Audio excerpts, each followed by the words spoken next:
تاني الدباسة دي لما جبناها كانت بتدبس كويس جدا وما كانش فيها اي مشكلة. بعد شوية ركناها فترة، لما جينا نستخدمها تاني لقينا ان فيها مشكلة، وان هي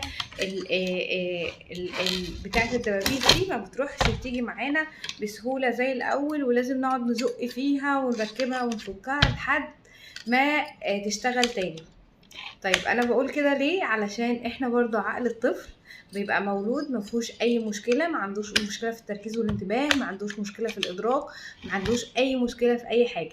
بس مع الوقت ومع الحاجات اللي احنا بنعملها غلط ومع ركنه الطفل ومع ان انا بلبي للطفل كل احتياجاته ومش بخليه يعتمد على نفسه في اي حاجه، يبدا يبقى عامل زي الدباسه كده بالظبط. عشان اشغلها لازم اقعد ازق فيه واعافر معاه واتعصب عليه بقى، ونروح لاخصائي واقول ان ابني عنده صعوبة تعلم وابني ادراكه ضعيف وابني ما بيفهمش وبينسى ومش بيركز.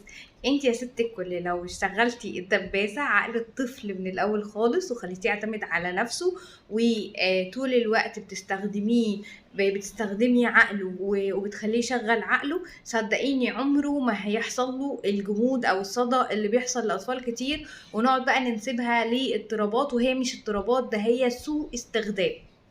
يا رب دايما بخير، ويا رب دايما اطفالنا بخير ودمتم بخير.